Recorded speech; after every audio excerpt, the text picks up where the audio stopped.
Hello, everyone. Good day. This is Rita Choi from AsiaHRM. I'm the founder of AsiaHRM. AsiaHRM is an international organization for human resources professionals to stay ahead of the curve, keep abreast of the latest information trends and best practices. We do have networking platform on social media. We also organize webinars on different HR topics, such the one that we have today. And recently, AsiaHRM has created a coaching platform, which is a marketplace connecting qualified coaches with their potential customers, who are the human resources professionals. As an HR professional for 25-something years, as me, Rita Chui, I'm based in Hong Kong, and at the same time, I'm a qualified coach. I think some of you here, I believe that you're also from HR, right? Some of them may also be at the same time a coach. I'm sure that you will feel the power of coaching, because coaching really helps to change one's mindset. With the change in way of thinking, it really helps the person to change their focus, their way of thinking, and which really help them to, ultimately might help them to change their life direction. So you can see the power of it, right? But as an HR, you also know that it's always a challenge to foster this kind of culture in an organization. And in our last webinar, we had a sharing from the HR director of Microsoft Hong Kong on the good practices that they have on coaching. And some of you might have attended the session. In the session, she shared that Microsoft actually is very focused on coaching. They require their people manager to be coached, to be trained as a qualified coach in order for them to facilitate sessions for their peers and also for subordinates. They even set coaching as the one of the KPIs of the people managers. So you can see Microsoft is very focused on coaching. Of course, they know that coaching is very important. And I hope if you attended the session last time, I hope you got a lot of takeaways. Because sharing don't really stop from there. And today we would like to carry on the momentum, keep the momentum going by inviting another expert in this area. This expert is an HR leader for over 30 years, and at the same time qualified coach for 10 years. And he's very special in a way that he's also my mentor coach, who has been who has been leading me in this coaching journey. And his name is Kamaldin. I know that today he has a lot of friends here. Kamaldin Nordin is the HR VP, Human Resources Vice President, Asia Pacific Region, on OSAMI, Malaysia.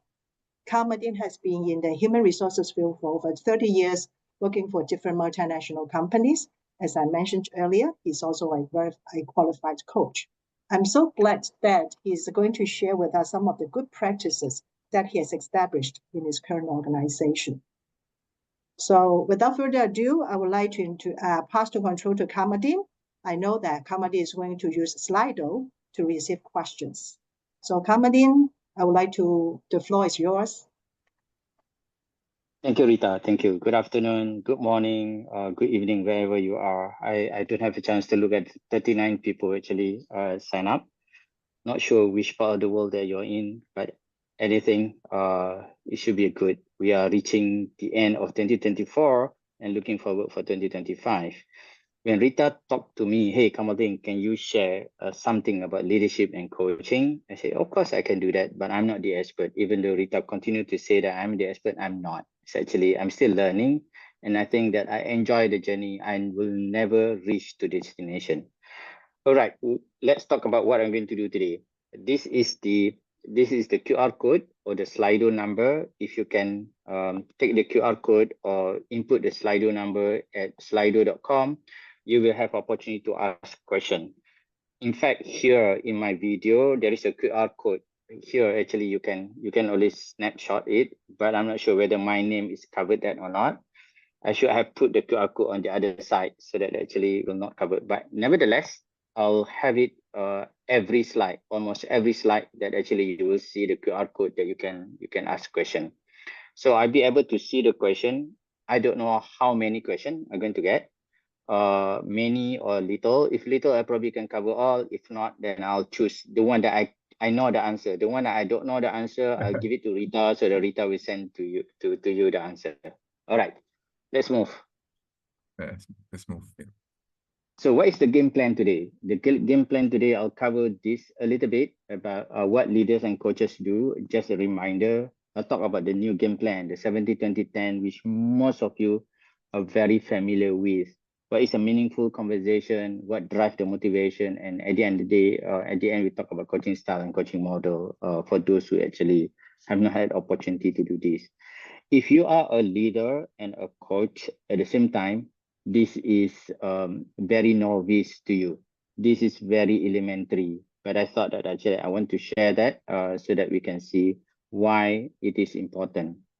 Every slide, you will see that there is a QR code. That is actually the Slido QR code. So that anytime that you have a question, you can always go into Slido, ask question. I can see the question coming out from my other screen. And then if question is relevant, probably I'll answer right away. If not, I'll probably do it at the end of the conversation. So what leaders do, I subscribe to this model, the PDI. I know PDI has been acquired by different company, but they will not run away from these four areas. The self-leadership, where I talk about how good you are, how you want to manage yourself. Thought leadership in terms of how you drive the thinking about leading the organization. Result leadership, when it's actually what is the purpose of a leader? Getting result through people. And at the end of the day, how you develop more leaders through people leadership. So if you look at the leadership wheel, leadership success wheel, you will look at this people leadership. Among the competencies that you need to develop as a people leaders are listen to others, foster open conversation, build relationship, engage and inspire, build talent, coach and develop people. So influence others. These are the leaders that the characteristic of people leadership among all. There are a lot more, but I would like to highlight this thing and how it relates to the coaching. Okay, why coaching? If you go to coaching school, the principal of coaching school probably tell you that coaching is everything. If you go to mentoring school, they say mentoring is everything. But my years of experience are telling me that actually we need to have a leader's toolbox, just like a technician, just like a mechanic where they have a toolbox. You cannot use a screwdriver for everything. You cannot use hammer for everything when you repair your motorcycle or even a vehicle. You cannot use one tool for everything. You have to use the right tool for the right issues of problem. So to me, leaders need to have a toolbox. What are some of the tools that leaders need to have? Teaching. Sometimes we have to teach our subordinate, our people, actually how to do things. Sometimes you have to mentor, sharing your experience.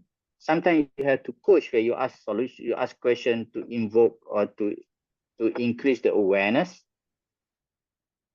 your team members so that they can go and find their own solution. Sometimes you have to tell, sometimes you have to chase, and sometimes probably you have to scream. So if you scream at everything, it will never work. If you teach everything, it will never work either. So different problem need different tools. Just like how you repair your car or you repair anything that a machine that you need to use the right tool. If you use the wrong tools, then it will not give you the optimum solution. So that's what I learned in the last 30 years in this in my career journey. So what I'm going to do today is just talk about coaching. It will not solve everything. It just solves something that they actually intended to. So what do coaches do?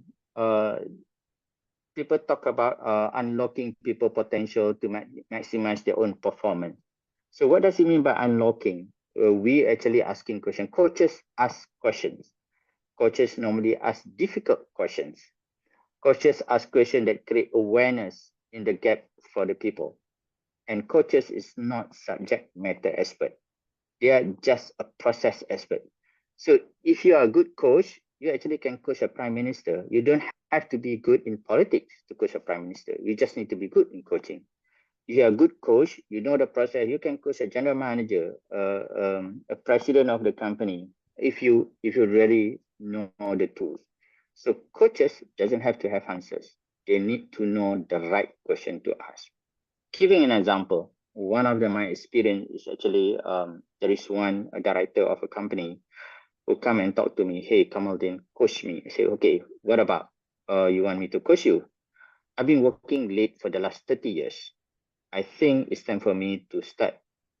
How to start going home early and have a work-life balance?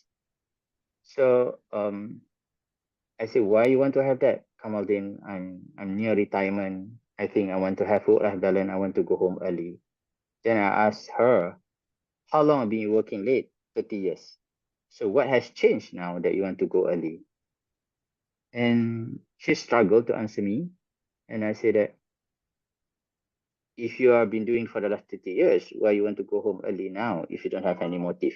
So, and then she decided, yeah, I don't think I have any motive to go early. I do that because I read a book about work-life balance. I thought I need to go early, to go home early. Are you going to be happy going early? And she said, maybe not, because my husband comes late as well. My children already all big and adult. They're not at home. Then I said, do we need to continue this coaching? No. So basically, a couple of questions that create awareness, and they realize this is probably not the question that you want to talk about with your coach.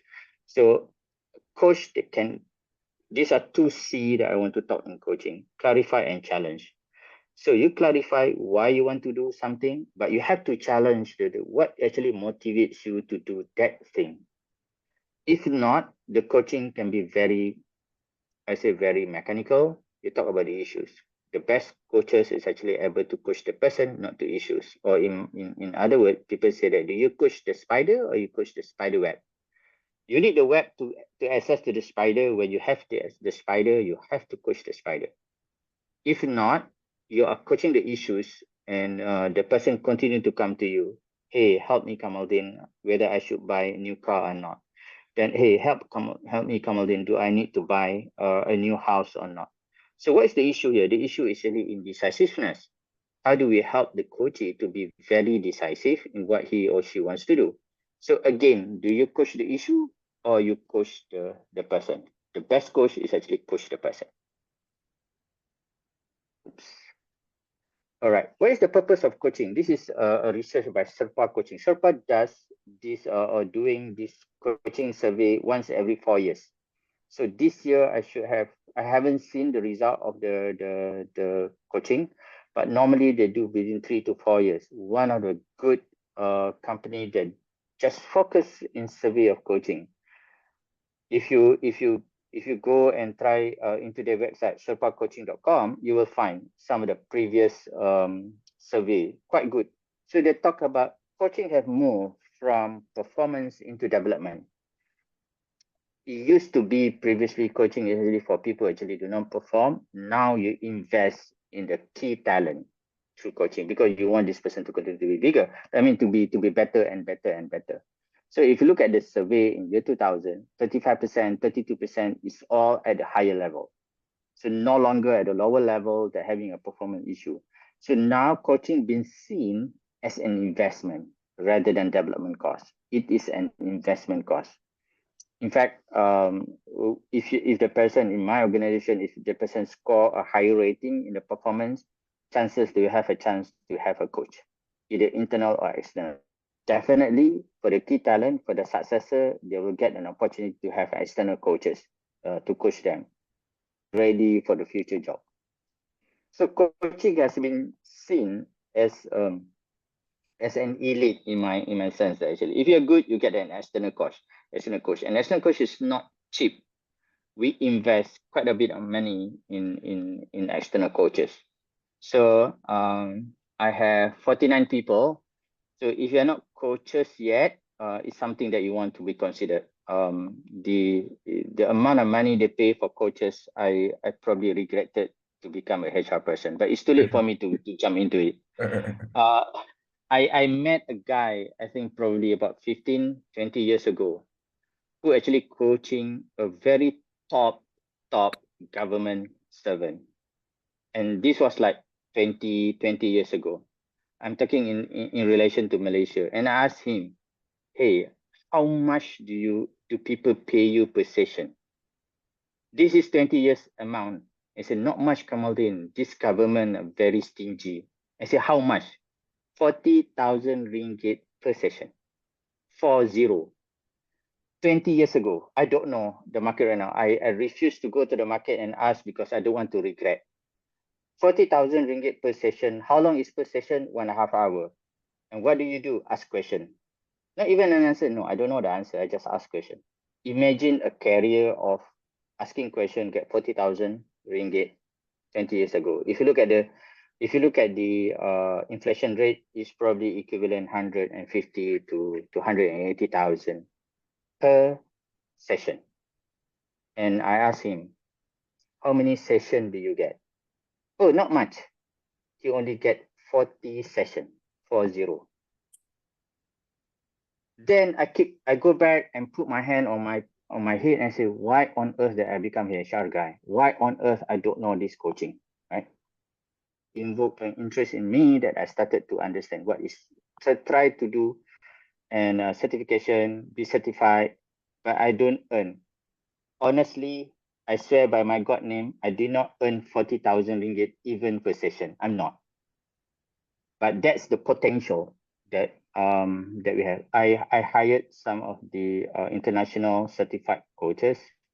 I pay not 40,000, but a lot of money for every coaching session. So if you don't believe in the business case why leaders should be a coach, at least believe in the numbers of ringgit that I just shared with you. It is interesting. Why leaders should be coaches? A new game plan. We want to change from telling and also shouting and following to become is actually asking question and listening. It is 7-20-10. I'll cover what is 7-20-10. How coaching fit in, meaningful conversation, and meet individual need. This is the business case why leaders should be coaches. So the new game plan, we need to move from tell and sell. As a leader, sometimes we tell and sell. Oh, you have to do this. This is how you need to do. You have to do this. So you basically tell and sell. We got to move from tell and sell to ask and listen. What do you think about this? What is the solution you can think? Ask and listen. We also need to move from command and control to support and guidance. From, okay, you come and report to me every time after you doing this, and then to the support, what can I help you? What guidance you need from me? So you basically growing leaders through coaching. So leaders, being leaders, you don't know everything. Like me in Malaysia, if people ask me, Kamaldin, what is section 16 of Employment Act? Hell that I know. I will never know anything. Unless I have ChatGPT with me, then I start typing, I get an answer. Or else I got to go to my IR expert in Malaysia and say, hey, what is section 16? What is section 14? What is section 20? So I do need people. So because of that, you cannot tell and sell most all the time. We try to avoid to become what I call ChatGPT generation. ChatGPT generation is actually, you ask ChatGPT, it'll give you the answer. If 10% ask GPT the same prompt, it gives the same answer. So if you tell your staff what to do, you just become another open AI that you tell the answer. If you have 10 staff and 10 staff asking you the same question, you're going to give the same answer. You basically create the same generation that have the same knowledge, right? So because you tell everything. So what you need to do is actually, how can you ask so that they creatively find a solution? And the solution can be unique to individual. What works the person may not work to the other person. And then obviously talent development is a new game to succeed. You heard a lot of this saying that I would rather develop, they leave rather than not develop and they stay, then you screwed. So if they stay and they're not developed, then you get a problem with that. And the second business case, leaders as coaches, because you talk about the 70-20-10. So it provides 90% development opportunity. Imagine this. I ask, okay, what do you think about this strategy? I'm not sure, Kamaldin. What does it take for you to have a little sure? Oh, maybe I should go and do something. Okay, you go and do something. After you find, you come back to me. So this person is, you get the feedback, the 20% from me. and then decided to go and do something, the 70%. Then after that, come back and get the feedback again. So basically 90% of the learning take place because of coaching. Because in every coaching, you also always have what they call action plan, what you intend to do, what you want to do, and then you commit to do. And then after that, there always guidance and supports and feedback. So basically 90% of the learning is actually invoked by coaching. So 10% obviously the online, just like this. This is only 10% because it's a webinar, it's something that we share. So the third business case is actually it drives meaningful conversation. Listening is very difficult. If a leader can be chief meaningful officer, that is, what does it mean to you? Oh, I want to be successful leaders. I want to become a senior director of the HR. So what does it mean to you? So we try to find the meaning in a purpose of a person to do something. Then you listen. And listening for a leader is really a huge challenge. Because leader, basically they felt that actually I'm here because I've been there, I've done that. You should listen to me. So in fact, it's actually the leaders should listen to the people. This is the biggest challenge, even myself. It's sometimes today I have to bite my tongue in order for me to listen. Or else actually I can talk the whole day in. Imagine a guy with 32 years of experience. I have a lot of things to tell. But if you can hold to listen and then understand, that is the best thing rather than tell and sell. So we need to ask clarification and challenging questions, as I mentioned earlier, to check the understanding. We clarify why this thing cannot be done. We clarify why it's actually you want to do something. And we challenge, is this something that you really, really, really want to do, right? So that is something that we want to continue doing that as a leader, because what we want is actually the motivation actually coming from inside, rather than because I'm here, I'm looking at you, I'm talking to you, you get excited, you go and do. When I'm working from home or I'm not around, then you feel demotivated, then you lose your purpose. So if you can clarify the meaning, put a purpose, and challenge the person, chances is actually going to be auto cruise for your team. The last item is actually a little bit theoretical, but I really suggest if you really want to be in the space of coaching, please read this theory. They call it self-determination theory. Self-determination theory talk about 3 basic needs of the people. Every people want to be seen competent. How incompetent the person is, the individual want to be seen competent. And that's the reason in coaching, we ask the person to find the solution because he is a competent person. So you are doing this, you should know the answer, you go and find your own answers because you are competent to find answers. You're competent to drive your own goals. The second is actually autonomy. Everyone actually wanted to have an autonomy in everything they do.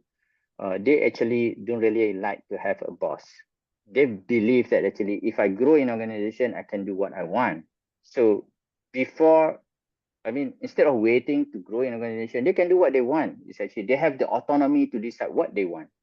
Imagine the level of motivation if they find a solution, because we asked a better question, a powerful question, and then they own it. And that become very, very motivated, what they call factors for a person, because they find their own solution. And finally, relatedness. Every person want to be cared. Every person want to be part of a group. It's very difficult to have, even though in organization like mine, actually we have a people manager, we have individual contributor where nobody reports to him, but he or she still want to be part of bigger thing. People need experience of sense belonging and connection. And if people ask actually, hey, we care about you, we want you to succeed, that is where actually all the self-determination we talk. Self-determination theory is actually developed by Ryan and Desi. I think in the year 1999, it's quite a new theory, been tested. And this is quite a good foundation for coaches. So if you understand this, you use the word competent, autonomy, and relatedness in your coaching as you go through the coaching. I think it really fit into the people's heart. That is actually, we look at them, we respect them, that they can have the what they call the feeling being cared, want them to be successful. I'm not sure whether the QR code works because I don't see any other question. If anyone is actually can see the QR code, if you can test it, then I know that it's actually whether it works. I have not seen any question. Not that I want to have more question, but just I want to make sure that actually it works. Yeah, it works. Kamaldin, it works. All right, thank you. Yeah. Why leaders should be coaches? We talk about the new game plan, the 70-20-10, minimum conversation, and individual need. Hey, somebody call me Master Coach. I'm Kamaldin, actually. This is basically the summary or the business case that I put forward. And style of coaching, either different ways of helping. Coaching is actually helping people. Either you directive, institutional, laissez-faire, or non-directive. But the best thing is actually ask and listen. This is really the coaching. But there are, as I mentioned earlier, it is a tool that coaching is one of the tools. If ask and listen doesn't work, you probably have to mentor. Mentor doesn't work, you probably have to tell. If tell doesn't work, you probably have to scream. Okay. Stop there. I will not pick the last item. All right. These are some of the coaching model. You can go and see some of these, either Grow, Oscar, Coach, Coaching Canvas, everything. So depending which school that you are coming from, and then you can probably see the coaching model. It is not the model, it's actually the ability to ask the right question is better. The model just gives you a framework for you to exercise your skill. You can also look at this book, Key Coaching Models. They actually talk about 70 plus models that every manager needs to know. I want to disagree with this guy, with Stefan. I don't have to know 70 models. I probably just know one model and be good at this and continue to use it. Endgame. This, I think, my last slide, or my second last slide. You talk about, I summarize again, the first slide, I'll talk about the people leadership, where through coaching, you listen to others, you have open communication, a very honest communication. You can give feedback about the person. If the person keep telling you, I don't know Kamaldin, I don't know Kamaldin, I can always give feedback. Hey, based on your feedback, based on the conversation that we have, you continue to say like, I don't know for the last 5 times.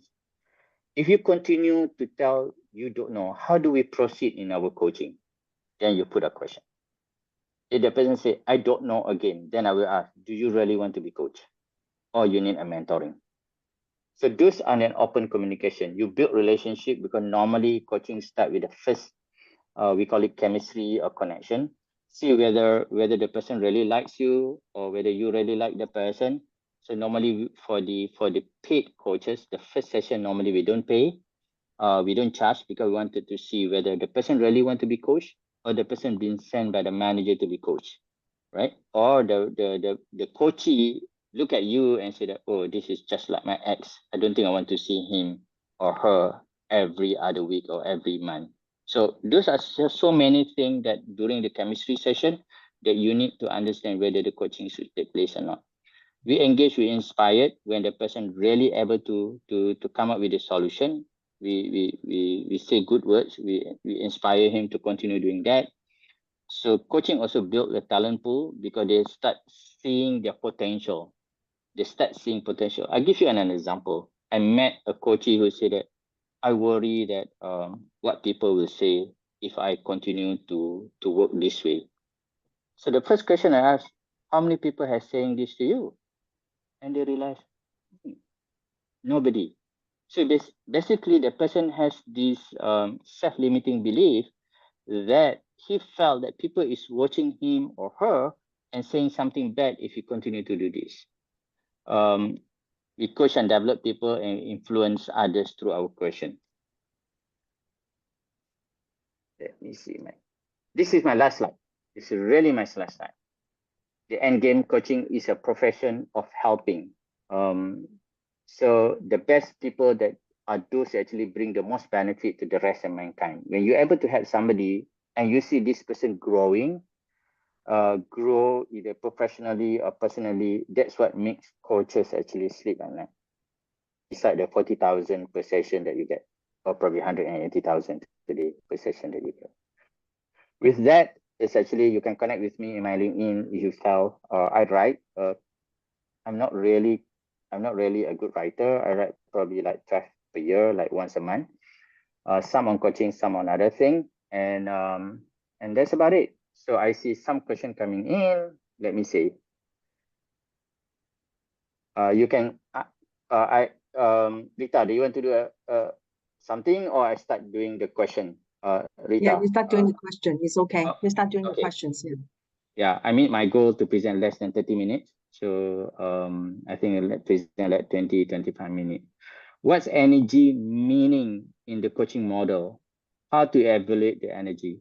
So the energy in coaching, I look at actually how interactive, engaging the person with you.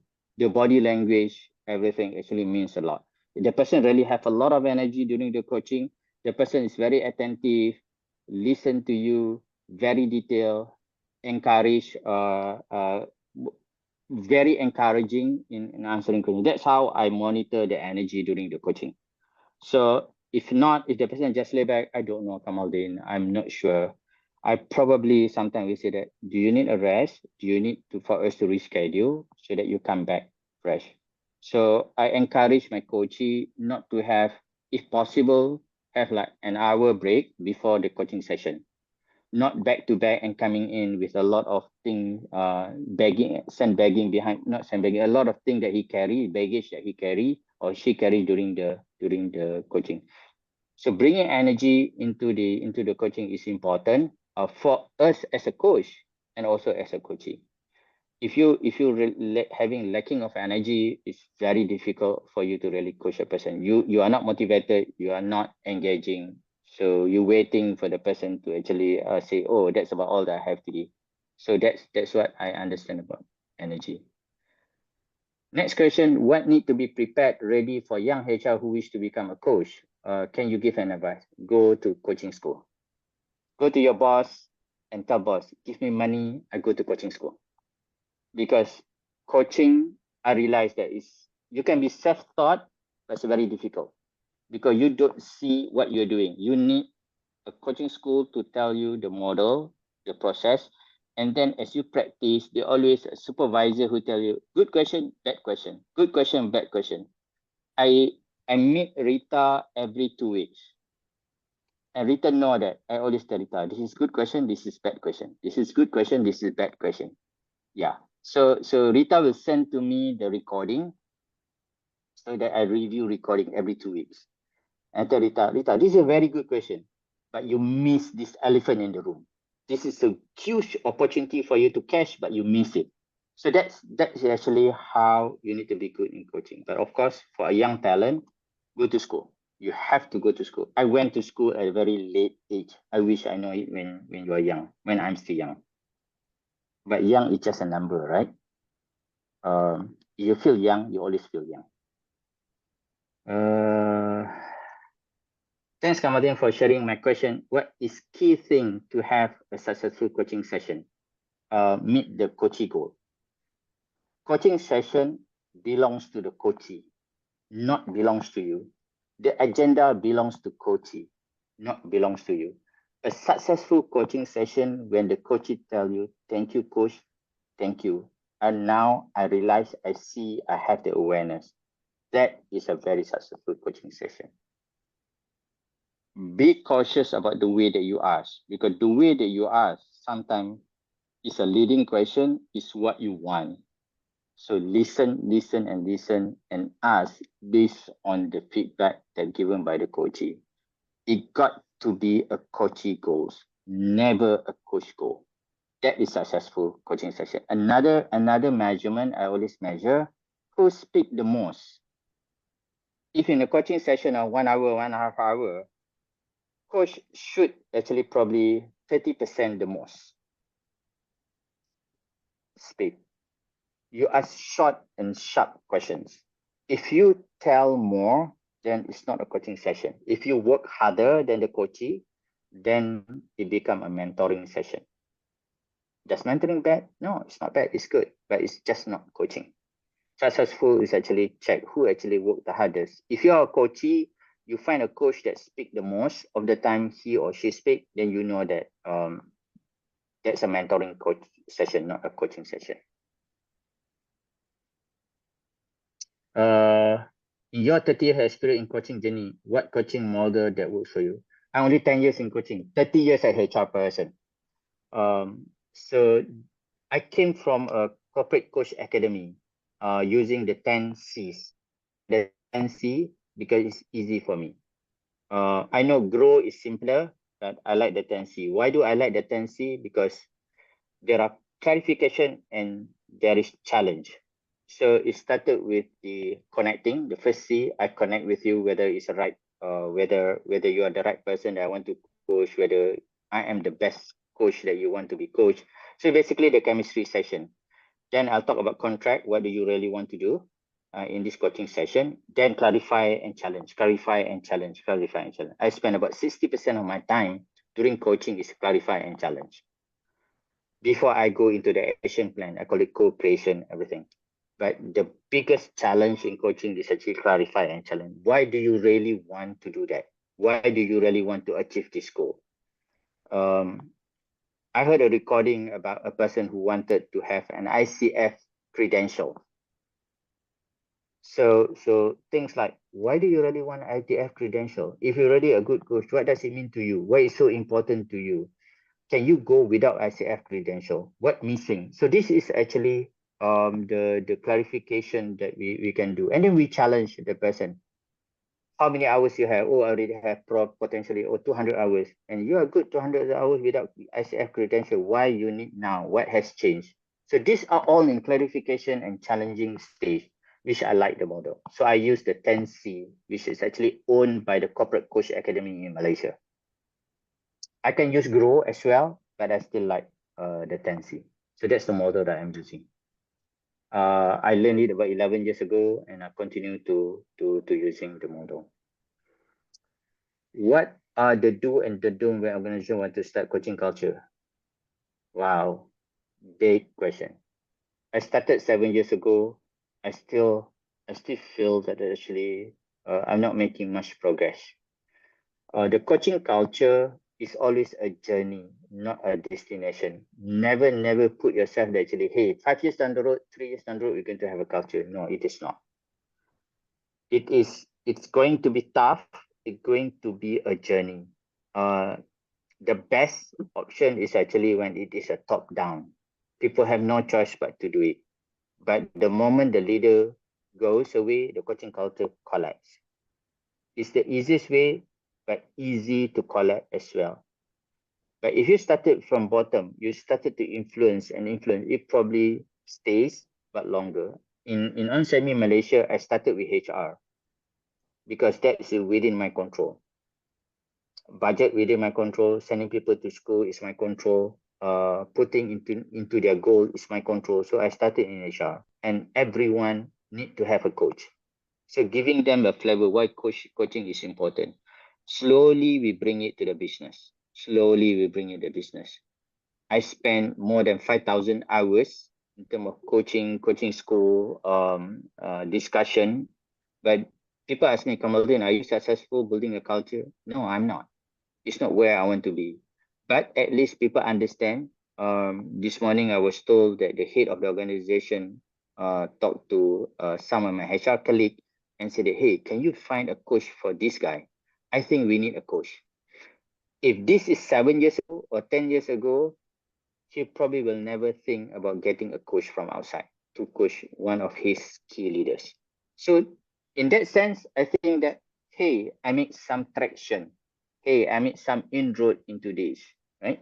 So it's difficult, but you need to continue push. The do is actually to push. The don't is actually never give up.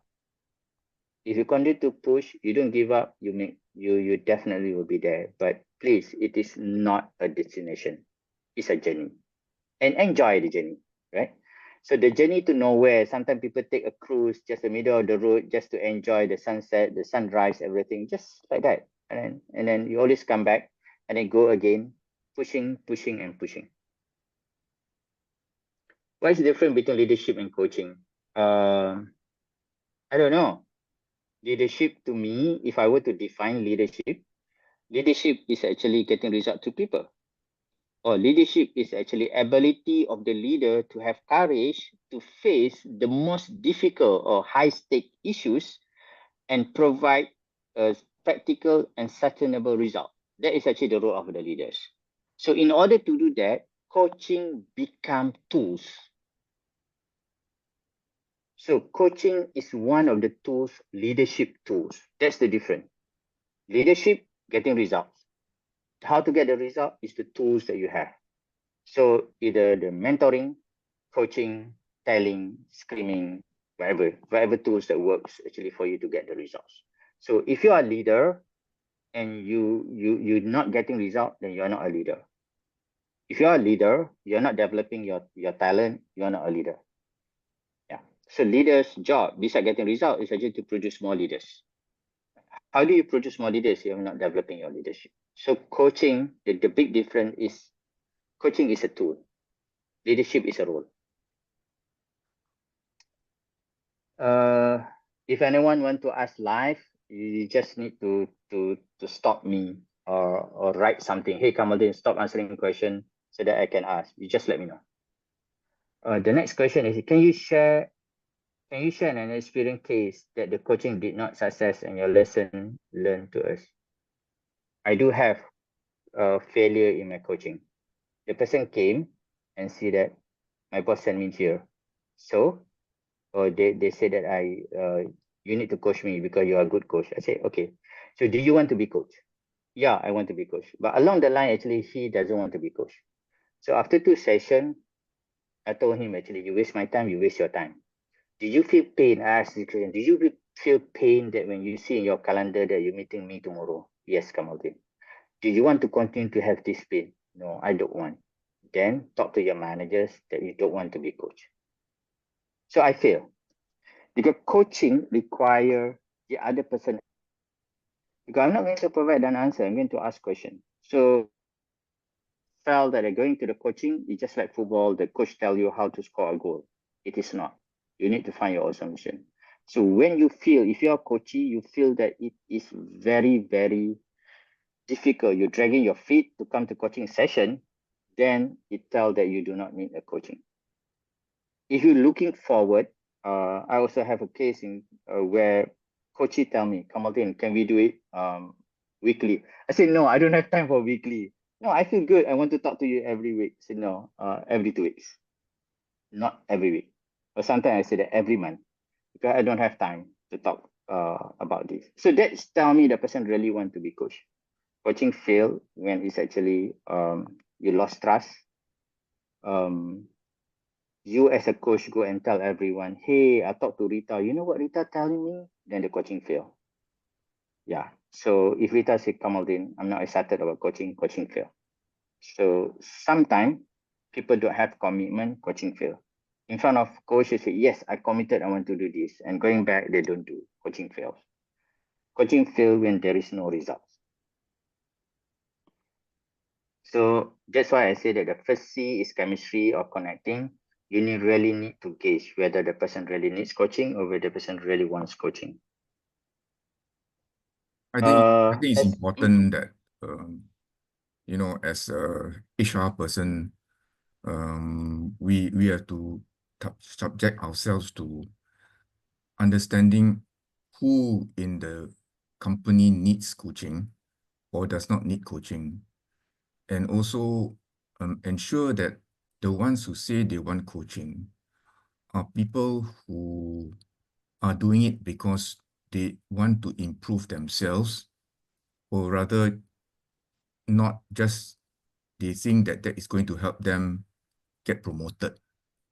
I think a lot of people feel that, you know, if you do something which you have been asked to do by the company, that is good for you to get promoted, but not necessarily so, you see. So, and that has to be, you know, something that the company must talk to the coachee about and understand the final reason for everything, you see. Because otherwise you will be hitting a wall most of the time. Agree, sir. Very much agree. growing the people, growing the leaders doesn't mean that you get promoted. You be mentor, you read books, you go to class, you get coached, doesn't mean you're going to get promoted. It's just to grow you. And if there is opportunity, you probably be among the first to be considered. But there is no promise for promotion.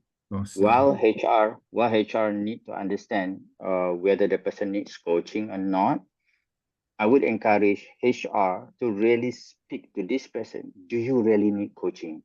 Why do you need coaching? So in order to do that, HR need to have a coaching skill, a little coaching skill, so that you can ask a very deep question to see whether the person really need coaching or not. And it's very important for us to know that how much you want to do coaching in getting your staff ready for something, and if that may not be the only tool that can help.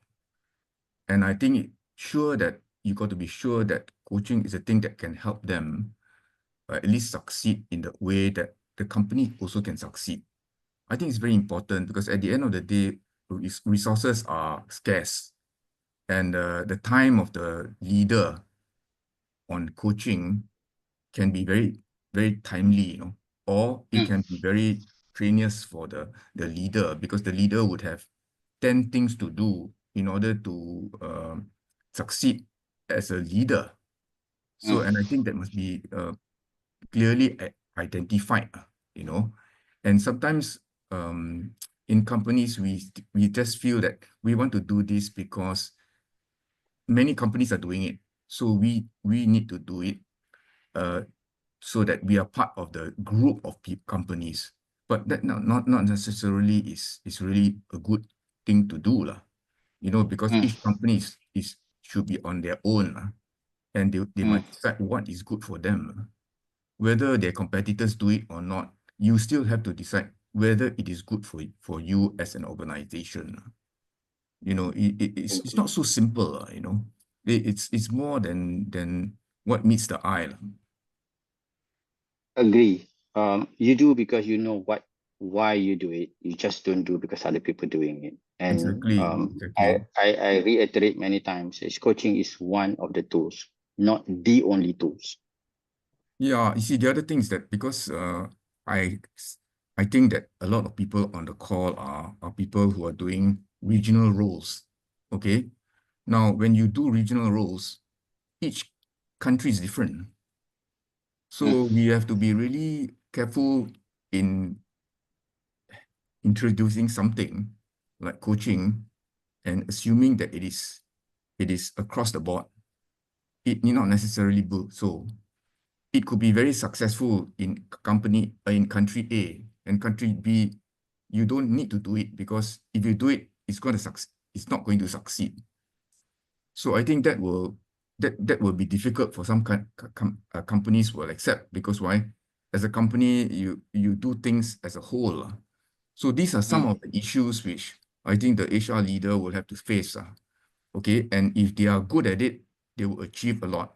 If they don't, then they're gonna do less, okay? Yeah. Thank you, sir, for the insight. I probably need to continue to cover some questions. As a leader, also a coach, which will bring more satisfaction? Coaching. I bring me more satisfaction to me as a coach. If I look at my calendar, actually I allocate about 40%, 30% of my time is actually coaching and mentoring. So that's again, it depends on who you are, what brings you more satisfaction, you decide. But for me, coaching brings a lot of satisfaction to me, especially when I see people grow. When I see that my leaders grow, my leaders grow, I think that is something that actually really satisfying. I'm enjoying but never reach destination. Great food for thought. What is the best coaching model so far? It's depend on individual. A lot of people using Grow. Grow is one of the first coaching model been written as an academic journal. It's the first coaching model written as an academic journal. But it depends what works for you. At the end of the day, coaching, you can choose any model as long as it works for you. Remember, the purpose of the coaching is coaching. The purpose of coaching is actually to bring the awareness. so that it create the motivation for coachee to go and resolve it. So it doesn't matter what model that you use. Let me see. What is the best coaching model? What are 3 sample of bad question? 3 sample of bad question is minimize the word why, especially during the negative thing. Why you are not happy? Why you are so bad in this? Use the word why when for the purpose. Why you really want to do your MBA? Why you really want to become a good leader? So that is actually enhance the motivation. Another bad question is actually when you put your motive into it. Tell me, make me understand why as a leader you want the coachee to make you understand. Change your question so that you are not the center of the universe, but the coachee. Ask the question, tell me your understanding about this, rather than make me understand about this. So see, when you tell the question, when you ask the question, hey, make me understand about this, actually it's about you. Why do you ask, what do you understand about this? What you as a coachee understand about this? That much a better questions. You ask for 3, what else? Especially when you jump the question, it's a bad question. If the person talk about, hey, I have difficulty with my boss, I really felt that actually my boss is targeting me. The person was really intense telling you this, and you say that, hey, what is your purpose of coming to me and talk about this? So you need to see that you actually in that discussion, in that topic. If you want to change topic, normally you ask for permission. We talk about this for quite some time. Can I ask you a different topic? So if you keep jumping, even though the question is good, but the flow is not good. That's some of the example that I can. Oops, I missed this. Let me go back. As a retiree, can we still become a coach, and what are the coaching schools that you can enroll? I'm not promoting the coaching school. I don't want that people say that I get a commission. I am not.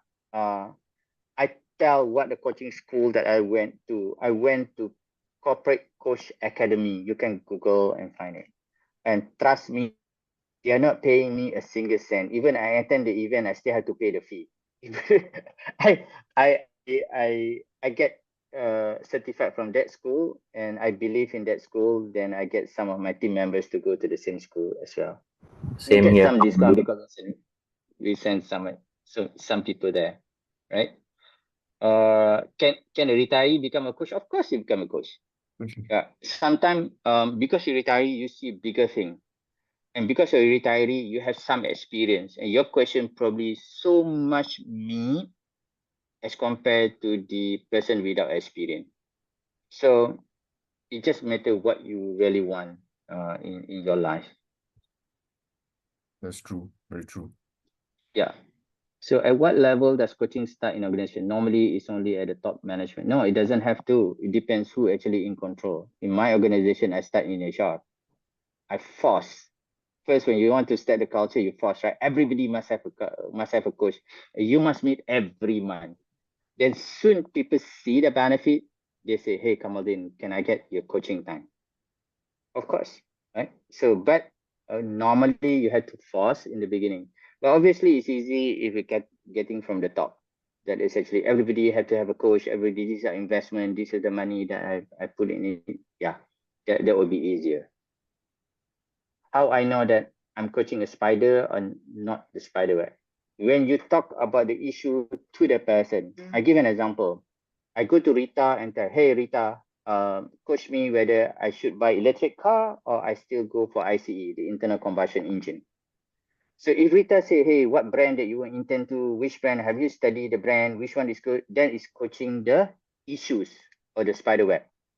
If Rita asks me, why it makes so difficult for you to make a decision?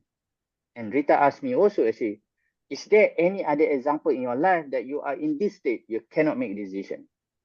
So that is actually when you're coaching me instead of coaching the issues. So that's actually different. When you're able to decipher what is actually the issues to the person. If every time I go to Rita, should I buy electric car or the ICE car, or should I buy a house or not buy a house? Should I change job or not changing job? Should I retire early or then it becomes coaching the issues. And then coaching the issue is not fun at all. Actually, it doesn't really provide you a much challenge. So you need to know that you're coaching the person, not the issue. If HR understand that business need coaching for some business area, how that can process since the person is the business lead, business head. So unless I don't know your organization, if you don't report to the business, you report to HR, you can always go and tell the business, you need a coaching. Why every time you're only screaming? Why you're not mentoring? Why you're not coaching? Why you're not asking questions? So education need to be done if that is the case. But if you really but okay, this is the issue of HR. I'm not going to touch much in this session, but sometimes HR felt that I have to listen everything to business. It is not. The value of HR when actually you can provide an honest feedback to the business. So after you review and you think that we should consider coaching, then go and talk to your business, put a business case. I share some of the business cases here that you can do that. Some leaders, they are not born to become a coach. They're born to become a teacher. They tell everything. And if you have a leaders that tell everything, good for you, HR person, because when you come to the office every morning, take your brain, live in a car, you just come and ask your leader, what should I do today? He will tell you everything. Tomorrow, what should I do today? So you are not using your brain. If you sell your brain as a second-hand part, it can get a high price because never use, right? So it depends what kind of leaders that you have. I don't have formal education, only experience. Can I say enroll? Of course. Coaching academy doesn't require a degree or diploma or formal education. No, it doesn't. So actually coaching academy teach you how to ask questions. All the life of us in Malaysia, I'm talking about Malaysia because I'm here, from my kindergarten until I finish my master, I always give answers, right? In education. Every time you go to exam, the teacher will ask you question, you receive the question, you have provide the answer, you have provide answer. For that many years of education, you always provide answers. Here, they teach you how to ask questions, and you yourself do not have an answer. So that's different. It doesn't require a formal education. As a leader, when should we use coaching and mentoring skill? You mentor when you see the person needs some experience. You coach when you need to develop the person. So normally, the first thing is coaching. I use coaching the first thing. If person come and tell me, hey, Kamaldin, how do we do that? Then I ask him, okay, are you Google me or you want to be coached?